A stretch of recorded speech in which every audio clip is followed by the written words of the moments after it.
والصلاة والسلام على من لا نبي بعده. أما بعد، فأعوذ بالله من الشيطان الرجيم. بسم الله الرحمن الرحيم.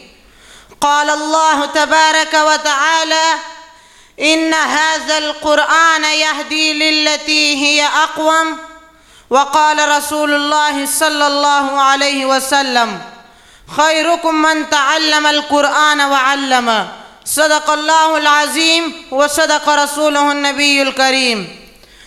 دما ډیرو قدرمندو او عزتمندو عزیزانو، تر ټولو ډومبی زه تاسې ته په دې مبارک محفل کې ښه راغلاست او هرکلی یم. الله کریم دې د تاسې راتګ او ناسته قبوله کړي. قدرمندو، د ما اساتذه کرامو ما ته د قرآن عظمت د بیانولو حکم را کړی. د قرآن عظمت د بیانولو لپاره یوه څو منټه، یوه څو ورځې، یوه څو میاشتې کافي نه دي، بلکې که زه ټول کال د قرآن عظمت بیان کم، خو کال به ختم سي، د قرآن عظمت به ختم نه سي. ځکه دا قرآن کتاب الله هم ده، قرآن کلام الله هم ده، قرآن نصاب الله هم ده، قرآن جواب الله هم ده. د قرآن عظمت ته توجه سي. قرآن د عظمت کتاب ده، قرآن د هدایت کتاب ده، قرآن د عبادت کتاب ده، قرآن د شرافت کتاب ده، قرآن د نصیحت کتاب ده، قرآن د شفاعت کتاب ده، قرآن د حقیقت کتاب ده، قرآن د عدالت کتاب ده، قرآن د برکت کتاب ده، قرآن د طهارت کتاب ده، قرآن د سعادت کتاب ده، قرآن د فصاحت کتاب ده. قدرمندو، لږ سوچ وکړئ، که دا قرآن نه و نو څه به و؟ که قرآن نه وی، له انسانانو به د انسانیت لاره ورکه وه. که قرآن نه وی، له خلکو به د هدایت لاره ورکه وه.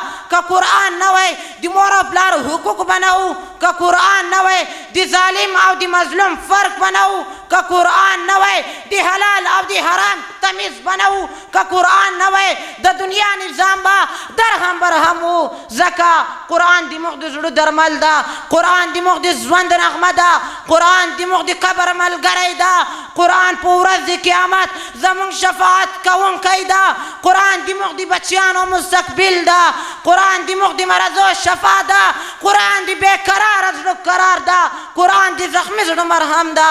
خو قدرمندو، افسوس صد افسوس، موږ قرآن پرېښی ده، موږ قرآن ته شا ورګرځولی ده، موږ قرآن له ژوند نه لرې کړی ده. نن موږ قرآن صرف د برکت لپاره راغلو، د هدایت لپاره نه. نن موږ قرآن د مرګ کتاب ګڼلی ده، د ژوند نه. ځکه د موږ زړونه سخت سو، ځکه مو اولاد نافرمانه سو، ځکه م کور له برکته خالي سو، ځکه م امت بې اتفاقه سو. قدرمندو، یوه مقتدي امام صاحب ته ملمستیا وکړه.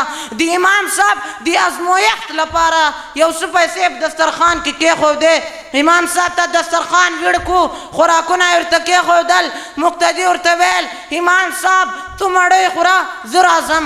امام صاحب مړۍ وخوړه، دسترخوان یې ټول کړو. مقتدي راغی، دسترخوان یې کور ته ووړ، سی وکتو پیسې نسته.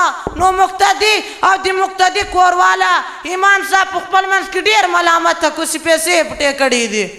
څه وخت بعد د امام صاحب ورته ویل، مقتدي ورته ویل: افسوس په تا باندې، زه خو دې خو پېژنم، هغه یې چې د ما له دسترخوان نه دې پیسې پټې کړي دي. نو امام صاحب ورته ویل: افسوس په تاسې باندې، څه دومره وخت ووت تاسې قرآن نه ده خلاص کړی، ما هغه پیسې په هغه وخت په قرآن کې کېښودې. که چیرې تاسې قرآن خلاص کړی و نو تاسو به پیسې لیدلې وې. قدرمندو، قرآن فریاد کی: اے امت مصطفیٰ، زه خو د فایدې کتاب وم، ولې دې پرېښودم؟ زه خو د تا د ژوند کتاب وم، ولې مې نه تلاوت کوې؟ زه خو د قبر رڼا وم، ولې نه راګورې؟ زه خو د تا د کور برکت وم، ولې مې نه دې راخلې؟ زه خو د جنت ټکټ وم، ولې ما نه کوې؟ زه خو به په ورځ د قیامت شفاعت کم، ولې مې شاته اچوې؟ اے مسلمان وروره، کله به راپاڅې، کله به قرآن خلاصوې؟ راځئ چې نن بیا قرآن ته غاړه کېږدو، راځئ چې نن بیا د قرآن د تلاوت عادت وګرځوو. راځئ چې په بچیانو اول قرآن زده کړو. الله تعالی دې موږ ته د قرآن د تلاوت کولو او خپل ژوند قرآن په مطابق تېرولو توفیق راکړي. واقول قولي هذا واخر الدعوانا ان الحمد لله رب العالمين.